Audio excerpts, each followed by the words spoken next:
कि असंवैधानिक कार्य ये चुनाव चल रहा है असंवैधानिक है कि जब चुनाव प्रक्रिया चालू हो जाती है तो उस वक्त मेंबरशिप बंद हो जाती है, मेंबरशिप नहीं होती। दूसरी बात ये जो मैं एक टेक्निकल बात कर रहा हूँ, नहीं, आप कहना चाह रहे हैं कि यदि चुनाव घोषित हो जाते हैं तो उसके बाद पश्चात मेंबरशिप नहीं होनी चाहिए। तो पिछले चुनाव में भी हुई थी। नहीं, मैं क्या कह रहा हूँ कि जो वो भी गलत था, वो भी गलत है। ठीक है, तो मैं ये जानकारी चाह रहा हूँ कि वर्तमान में अखिल भारतीय भैरव महासभा का जो चुनाव हो रहा है कौन से संविधान के तहत हो रहा है? रजिस्टर्ड संविधान पहला कौन सा था, संशोधित कौन सा हुआ और वर्तमान में कौन सा लागू है? देखो क्या है, 1946 में रजिस्टर्ड हुई है जी हाँ, और ये प्रक्रिया बड़ी लंबी है। वहाँ से एक जगह सेंट्रलाइज था कश्मीरी गेट से इसको ट्रांसफ़र किया गया अपना कड़कड़डुमा, और वहाँ से फिर SDM सेंट्रल को किया गया और सेंट्रल के बाद 9 जगह जिलों में इसको किया गया। तो मुझे भी 2013 में रतनलाल जी को लिख के दे दिया रजिस्ट्रार ने कि आपकी अखिल भारतीय भैरव महासभा की कोई भी संस्था हमारे पास फाइल आपकी नहीं है। 2023 में मुझे लिख के दिया, मतलब 4 जगह एंगल से करके फिर कमिश्नर इंडस्ट्री दिल्ली सरकार उसने फिर सर्टिफाइड कॉपी करके, ये देखो सर्टिफाइड कॉपी करके मुझे कहा कि ये office of the commissioner industry, और ये सर्टिफाइड कॉपी है उनकी कि ये जो 56 नंबर पे 277 नंबर पे अखिल भारतीय भैरव महासभा की रजिस्ट्रेशन है।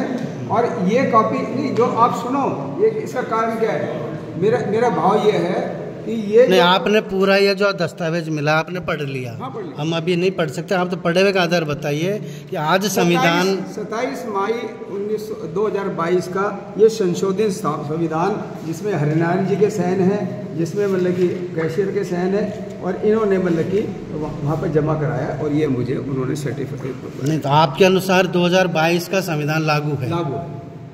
तो चुनाव समिति में पिछली बार 31 अगस्त को भी हम थे, वहाँ पर चुनाव के समिति के पदाधिकारी हैं, वो यूँ कह रहे हैं कि 2012 का संविधान लागू है।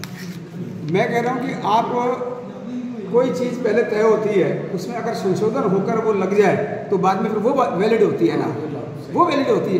पीछे में तो संशोधन हो गया ना, और संशोधन होने के बाद में जमा हो गया, जमा होकर फिर रजिस्ट्रार ने फाइल भी आ गई, CIC ने मुझे ऑर्डर करके फाइल दे दी। और दूसरी बात ये, आप मेंबर किसको मानते हैं? आप ये कह रहे हैं हमारे हजारों मेंबर हैं, तो आप उनकी क्या पैसा आपने बैंक में जमा कराया है? अगर पैसा बैंक में नहीं जमा कराया तो काय के सदस्य हैं? फिर सदस्यता भी गलत है, सदस्यता ही नहीं है, उनको वोट डालने का अधिकार ही नहीं है, ये जबरदस्ती बोले कि चलो एक मेरा एक लास्ट प्रश्न है। ये संविधान के ड्राफ्ट अभी आपने दिया, मैंने थोड़ा सा इसको देखा था, इसमें ऐसा है कि 4 साल में कार्यकाल पूरा होता है। पहले 3 साल था, फिर 4 नहीं, 22 का लागू है ना। हाँ। तो 4 साल में होता है। और दूसरी बात इसमें ये भी है, नहीं 4 साल में होता है, सही है ना। तो अभी तो 3 साल ही नहीं हुए इनको। हाँ, तो ये गलत कर रहे हैं ना, गलत कर रहे हैं। अच्छा, एक और था इसमें ये है कि राष्ट्रीय अध्यक्ष राष्ट्रीय महामंत्री की पात्रता के लिए 8 वर्ष का अनुभव होना बहुत जरूरी है। मतलब वो 8 वर्ष तक मतलब कि किसी न किसी पद पे उसने महासभा में काम किया हो, राष्ट्रीय कार्यकारिणी वो चुनाव लड़ सकता है। तो इसमें भी जो वर्तमान में नॉमिनेशन प्रक्रिया गलत है, वो इलीगल है, अवैध है, उनको कोई मानता है, तो उसके आधार पे इनका नॉमिनेशन रिजेक्ट हो सकता है। अच्छा, तो आप इसमें कुछ करना चाहेंगे भाई? इससे करना चाहिए? नहीं, मैं तो करना चाहूँ। पिछली बार मैंने वो कहा था, इस बार भी अगर नहीं मानेंगे तो फिर जो कानून है, कानून की संरक्षण नहीं, नॉमिनेशन तो देखो कल हो जाएंगे, तो रिजेक्शन का तो कल ही लगानी पड़ेगा आपत्ति। मतलब